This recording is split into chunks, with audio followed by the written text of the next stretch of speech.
The snow came early that year, shearing across the high plains like a white scythe, relentless and cold enough to blister skin. Horses bucked against the wind in their pens, and fences groaned beneath the weight of ice that formed like veins in the wood. It was the kind of winter that found the weak and finished them. Cullen Hart's ranch had already been bleeding since August. The cattle were thin, their ribs sharp as fence rails, and two hands had left when the feed ran out. He fed the remaining stock hay he couldn't afford and slept in the barn most nights, too stubborn to give up and too broke to hire help. His father's name still clung to the land in rusted iron letters on the gate, but the bank didn't give a damn about legacy. They wanted payment, in gold or bodies. He was forking frozen manure out of the horse stall that morning, heatless breath fogging before his face, when something thumped against the barn's side door. Not hard.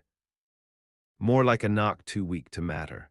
He paused, the pitchfork still in his grip, then moved slow to the door and opened it against a blinding wall of snow.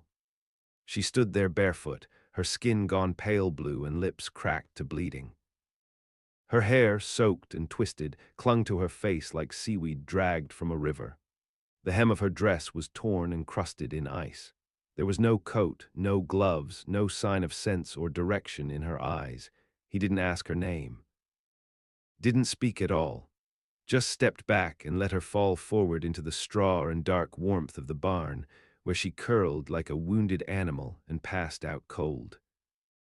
By noon, he'd gotten a fire going in the stove inside the house and laid her out on his bed under every wool blanket he had. She shook hard for hours, and he half expected her to die. Her hands were raw, her feet a blistered mess. Somewhere along the line, he washed blood off her legs, the sort of blood he'd only seen when a woman lost a baby or tried to make one go. She never stirred. When she woke, it was night. He was sitting on the floor near the stove, chewing jerky and staring at the boards of the ceiling like they might tell him what to do. Her voice scraped out of her like something clawing free of a box. "Where am I?"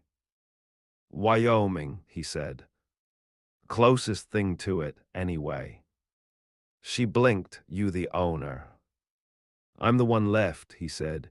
She coughed into the blanket, a wet, hacking sound. "You saw me." "I did. And you brought me inside. You were dying." A silence stretched, long and taut. She shifted, winced, and held her stomach like it still ached.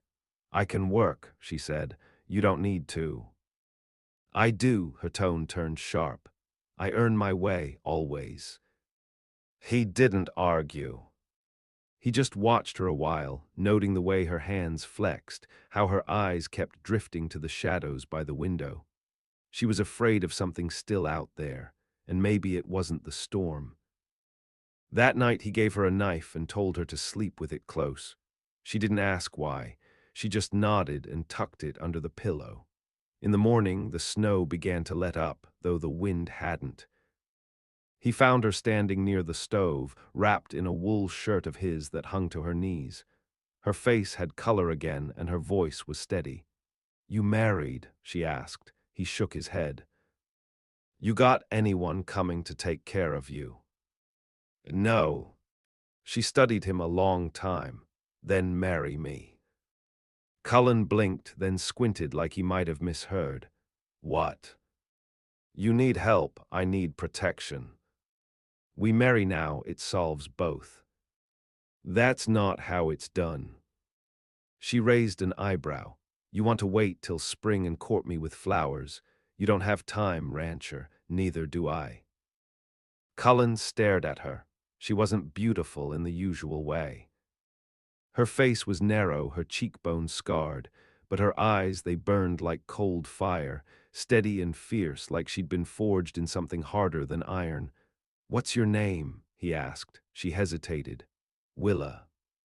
He didn't ask for a last name. She wasn't offering one, and he figured she'd buried it for good reason. They stood before the hearth while the wind howled, and Cullen said the words from memory. No ring, no preacher. Just her hand in his, rough and small, and the truth of the vow in the silence that followed. "I'll make coffee," she said when it was done, and that was that. The snow let up by afternoon, revealing the world half drowned in white. Cattle lowed in the distance. Somewhere beyond the canyon, a crow called once and flew off. And Cullen, now a husband to a stranger, felt the wind shift like the whole earth had just turned on its heel. Willa wore his dead mother's boots. They were cracked at the seams and stuffed with wool, but they fit well enough. By the end of that first week, she'd shoveled out the shed, boiled every blanket in lye, and shot a coyote that came sniffing at the smokehouse. She didn't flinch from blood, didn't complain about the cold. Cullen caught her once in the early morning, standing shirtless in the snow behind the barn, scrubbing her skin with handfuls of ice like she meant to scrape something off more than dirt. When she saw him watching, she didn't speak, just kept scrubbing. They didn't share the bed. She took the floor by the stove, arms folded tight, eyes open long past the time he fell asleep. She asked no questions and gave no answers. But she listened. She'd watch him work the cattle chute or fix fence posts, her gaze sharp. And soon she was there beside him, sleeves rolled, hammer in hand. He taught her to saddle the roan gelding that had never taken to strangers. She rode him like she'd done it since childhood, one hand firm on the reins, the other resting on her thigh where a pistol might have gone if they'd had one to spare. It was the second week when the tracks showed up. They came down from the North Ridge, where the trees thinned into a shallow pass. Boot prints, two sets, deep enough to be fresh, one pair larger than his own, the other narrow. They veered toward the river, then circled back, watching. Cullen found Willa cleaning a rabbit by the pump, her sleeves red to the elbow. "We've got company," he said. She wiped the blade clean on the snow and stood, her jaw set but her hands didn't tremble.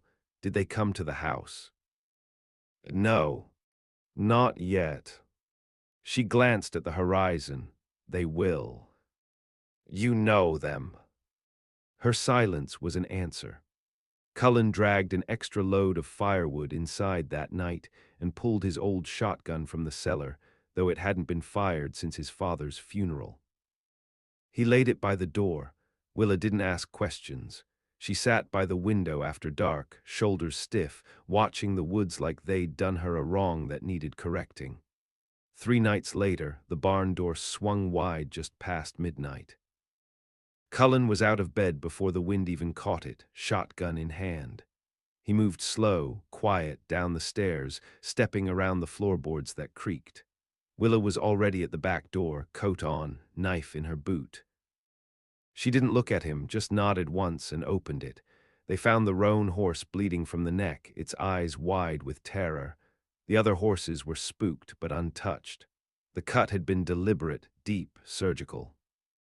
"They're warning us," Willa said. Cullen crouched by the carcass. "They know your name. They know worse than that." By dawn, the body was burned, and Willa had taken an axe to the small hill behind the barn, clearing line of sight to the pass. She moved like someone trained for siege, stacking wood high, breaking branches, dragging stones. She fashioned stakes and buried them at the paths that led up to the house. Cullen said nothing. He worked beside her, following her lead. He knew this was no longer about the ranch. This was a battlefield, and she'd fought this war before. That night, Willa finally took the bed. She didn't ask, just climbed in beside him, knife in her hand. "They won't stop," she whispered. "Tell me who they are." She stared at the ceiling for a long time before speaking. "I was promised to a man in Idaho, years ago. He had money, land, 2 brothers who kept him in power. My family wanted peace, and they sold me for it." Cullen turned his head, watching the way her throat moved as she swallowed. "But I ran. On the day we were to wed, I set fire to their grain stores, gutted a horse, and rode through the flames like a demon." She closed her eyes. "They came after me, 3 of them. The youngest died in the canyon 2 weeks back. The storm took him, the other 2. She didn't finish, she didn't need to. Cullen stared at the ceiling too, listening to the silence. The storm had passed, but the danger had only changed shape.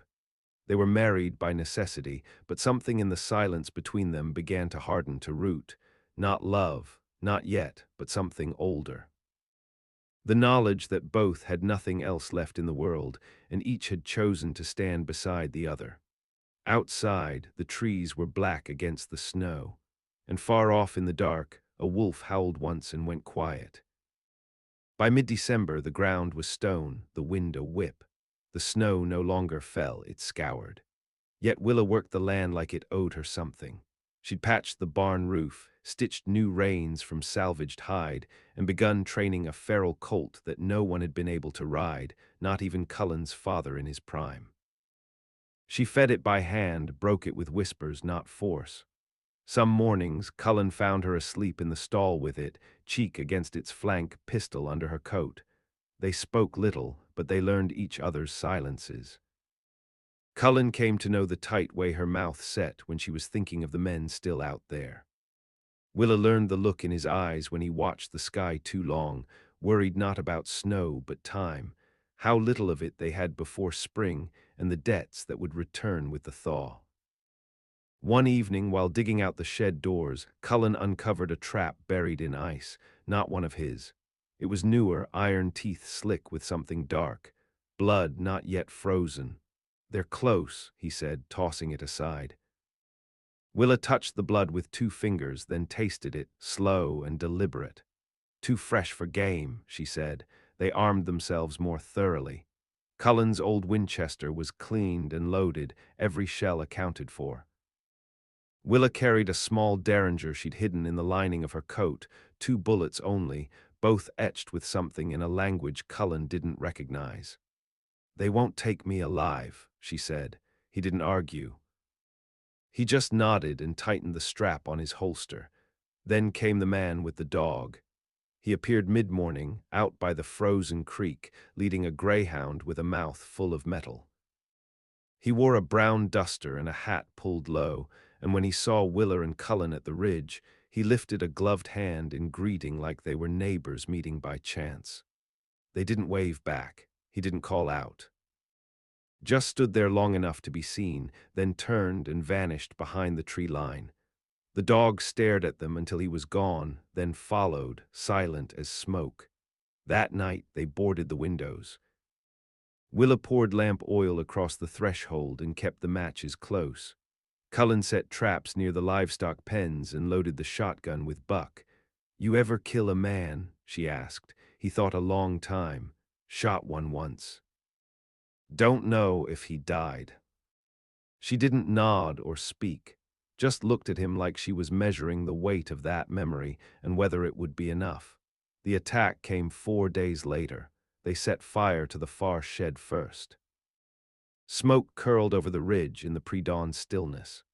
Cullen woke to the smell of burning wood and the crack of flame against ice. He ran to the window and saw shapes moving through the trees, 3 men, one with a lantern, one dragging something heavy behind him. Willa was already by the door, her coat on, eyes wide but steady. "They want us out," she said. "Won't risk a bullet in the dark." "Then we don't give them daylight," Cullen said. They took positions, Willa at the back porch, Cullen by the barn's hayloft window. The fire spread slow, fed more by snow than dry wood, but the smoke was thick, acrid.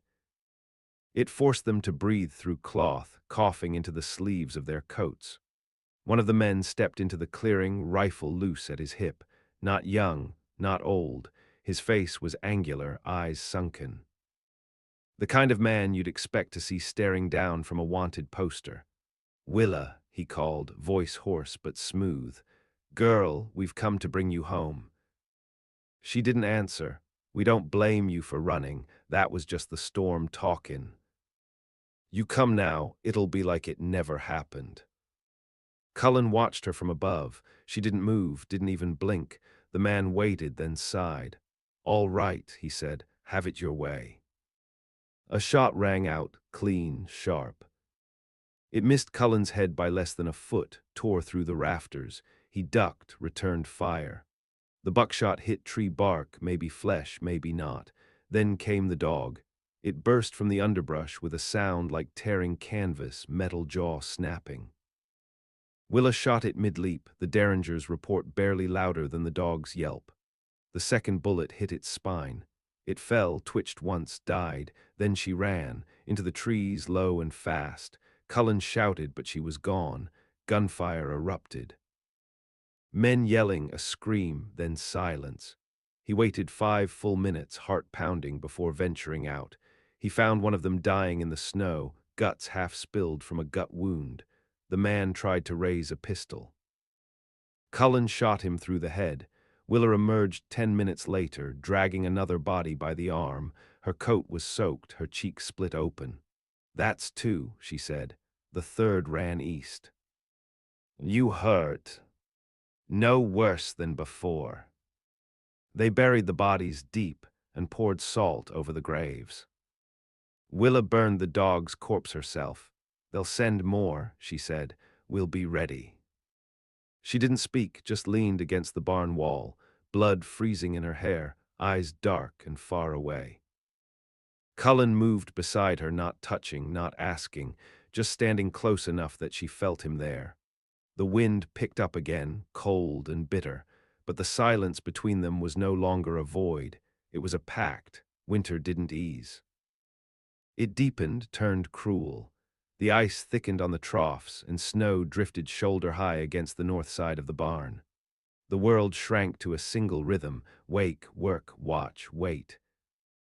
Willa marked every sunrise like it was a warning, not a gift. Cullen worked the line fence in double layers, fingers stiff, shotgun slung low across his back. The bodies they'd buried stayed down, but the land remembered. On the 12th night after the fire, a letter arrived. No rider, no trail. Just a folded sheet tucked beneath a stone at the edge of the porch, smeared with ash and sealed in wax too soft for the cold. Willa read it once, then again, mouthed a tight line. When she handed it to Cullen, he saw the words scrawled in a hard, practiced hand.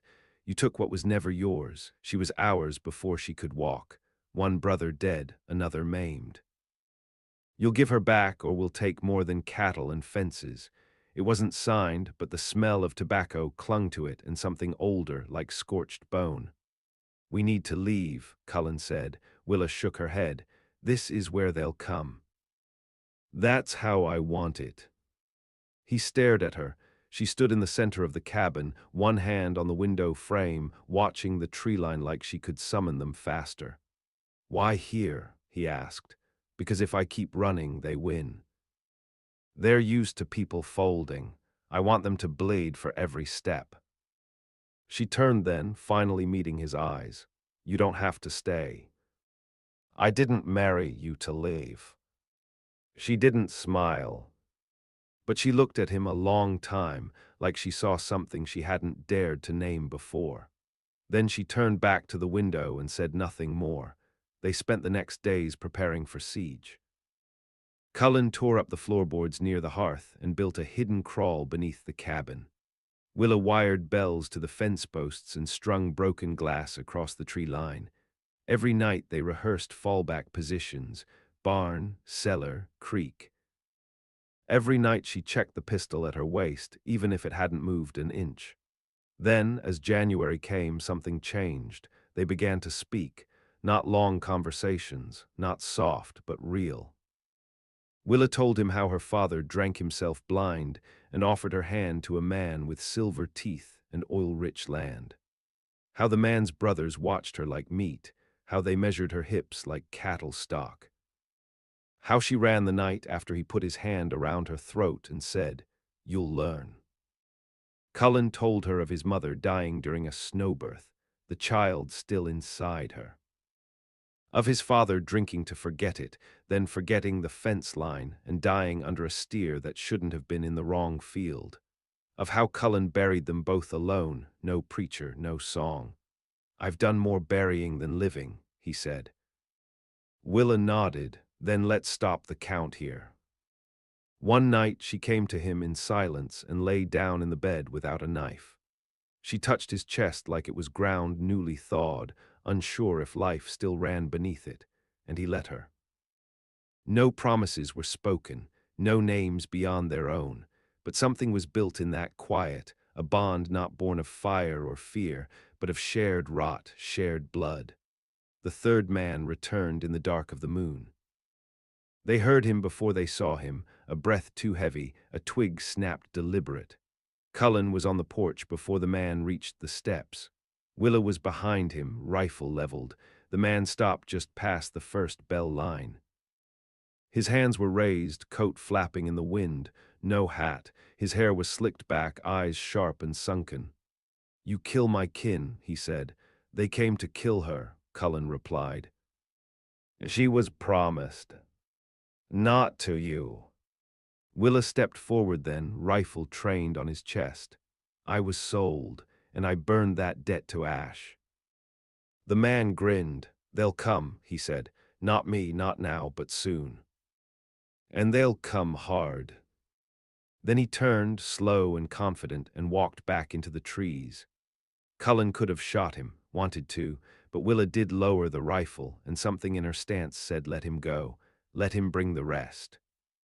That night she sat at the fire and stitched her name into a scrap of cloth, just her first. She didn't explain, just folded it twice and put it under her pillow. "When they come," she said, "there won't be another letter, no mercy. No warning." Cullen nodded, he understood. There are winters that bury the weak, but this one would break the strong. They came before dawn, 6 of them this time, no shouting, no warning shots. Just figures moving through the black trees like shadows with rifles, silent as hunger. The bells rang once, high, metallic, then were cut. The cold muffled everything. Even the gunfire felt distant.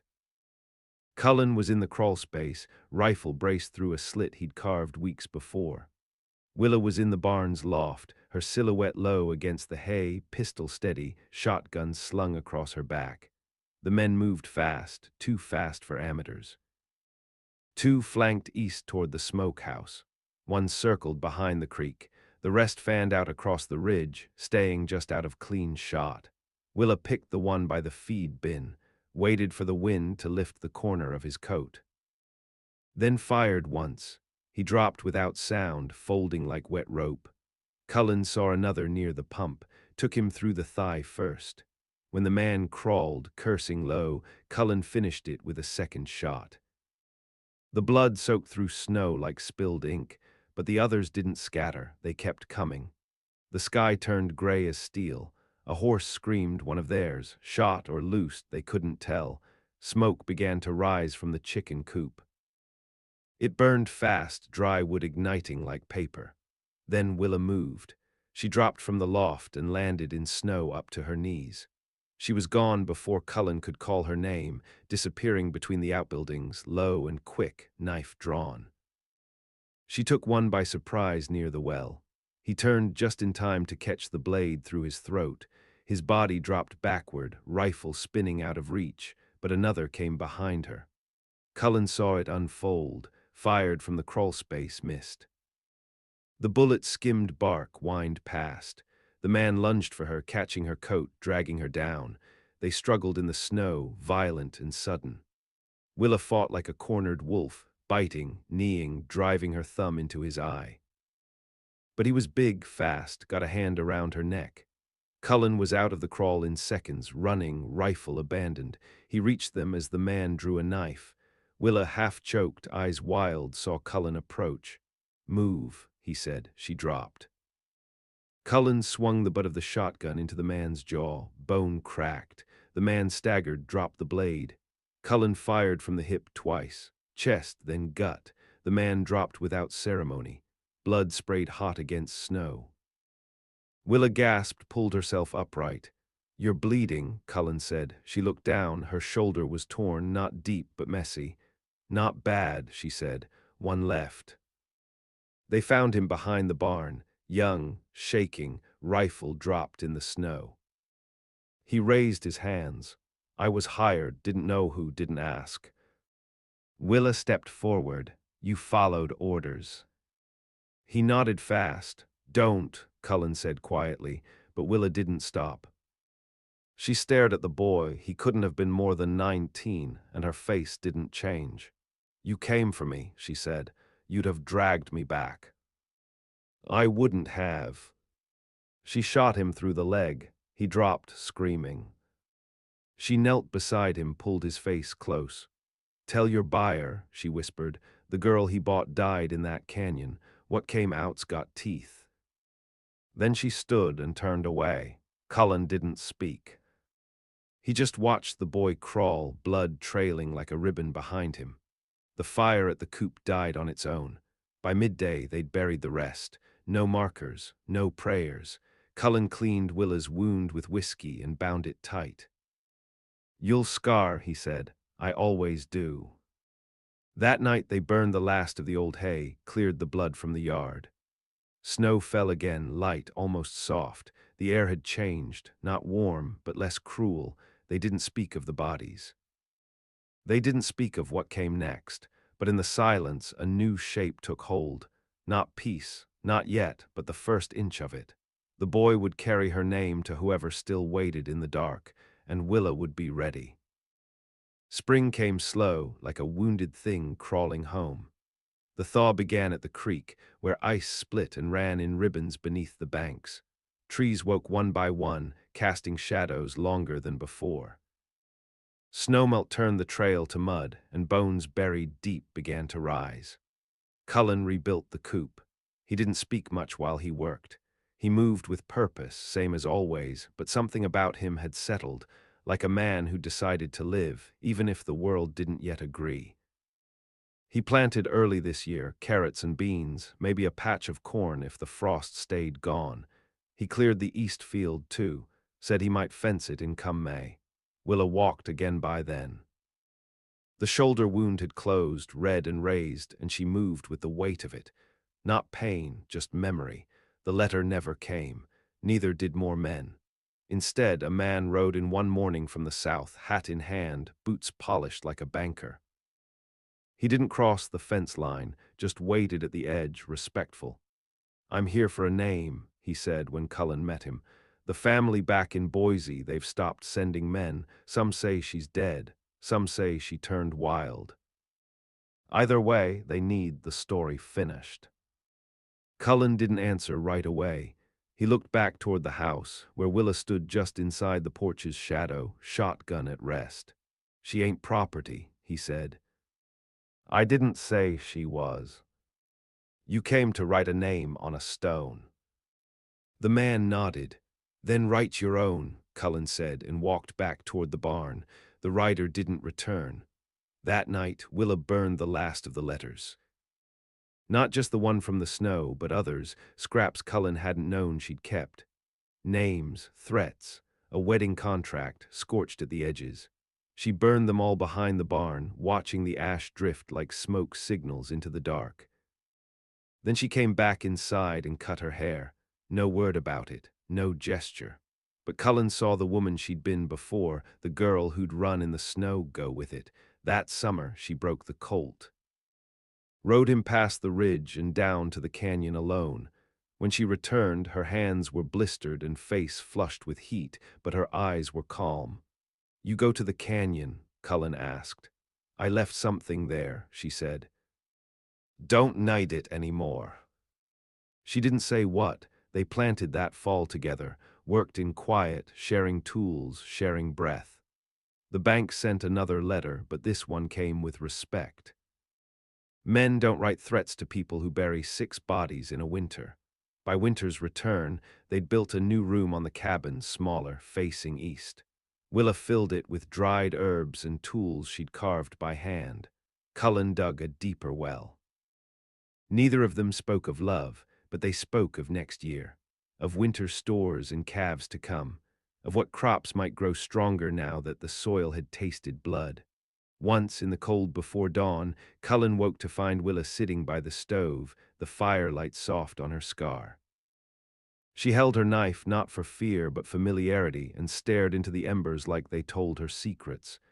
"You still waitin' on something?" he asked. She looked up, not startled, just quiet.